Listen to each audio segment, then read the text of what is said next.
Assalamualaikum warahmatullahi wabarakatuh teman-teman.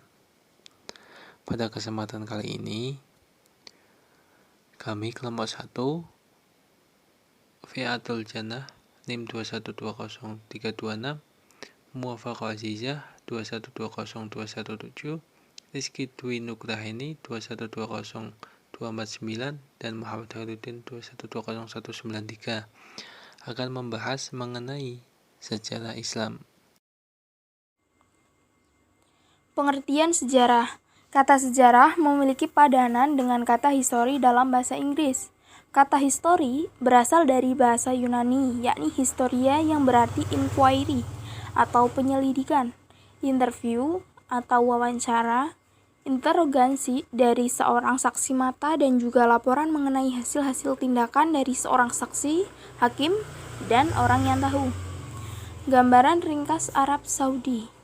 Pada 23 September 193, Abdul Aziz Ibnu Abdurrahman Al-Saud dengan istilah Ibnu Saud memproklamasikan berdirinya kerajaan Arab Saudi daerah Riyadh, Najah atau Neja, Hail, Asir, serta Hijaz. Abdul Aziz setelah itu jadi raja pada kerajaan tersebut.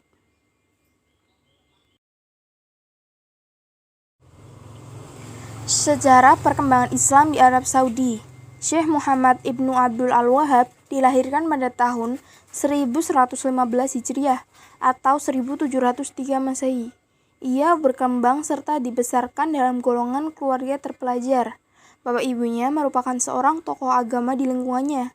Sebaliknya, abangnya merupakan qadhi atau mufti besar, tempat di mana warga Nij menanyakan seluruh suatu permasalahan yang bersangkutan dengan agama. Kedatangan Islam di Indonesia. Para sejarawan menanggapi persoalan ini, apakah orang Arab ataupun orang India. Bagi Song Honje, orang Indialah awal mula menyampaikan Islam ke Indonesia menjelang abad ke-13 Masehi. Van Bonckel, seorang profesor asal Belanda, dengan memperlihatkan adanya pengaruh bahasa Tamil dalam bahasa Indonesia, yakni sebutan labai yang berasal dari kata labbai ataupun lappai yang maksudnya pedagang dalam bahasa Tamil. Wilayah Barat Nusantara dan sekitar Malaka sejak masa kuno merupakan wilayah yang menjadi titik perhatian, terutama karena hasil bumi rempah-rempah yang dijual di sana menarik bagi para pedagang, menjadi di daerah lintasan penting antara Cina dan India. Abad ke-1 Hijriah atau 7 Masehi dan seterusnya sering disinggahi para pedagang asing seperti Lamuri dari Aceh, Barus dan Palembang dari Sumatera, Sunda Kelapa, serta Gersik di Jawa. Teori masuknya Islam di Indonesia. Pertama, teori Arab. Teori ini didukung oleh Kraful, Gejeyer, Niemann de Hollander, J.C. van Leur, Thomas W. Arnold, Al-Atos, Hamka, Jayadiningrat, dan Mukti Ali.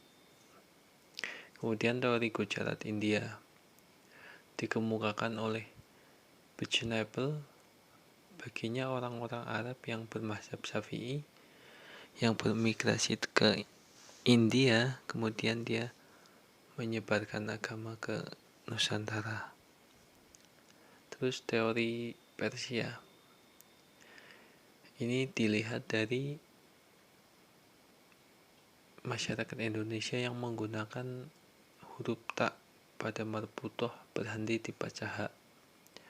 Menurut Nurholis, ini menunjukkan bahwa bahasa Arab orang Indonesia lebih cenderung seperti orang Persia, bukan seperti Arab.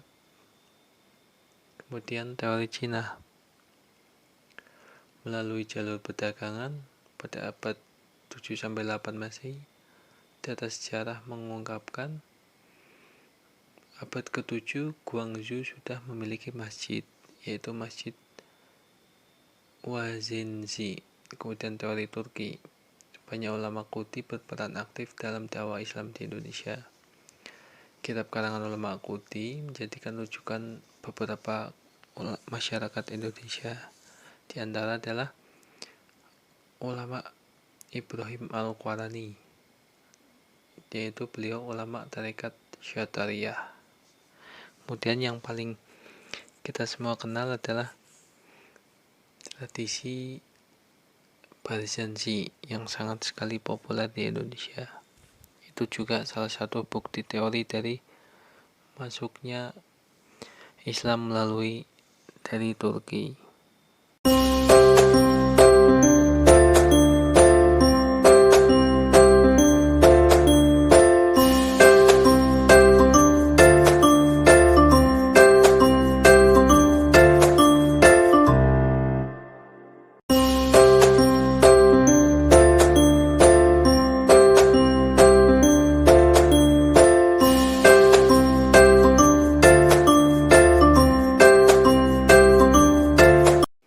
Waalaikumsalam warahmatullahi wabarakatuh.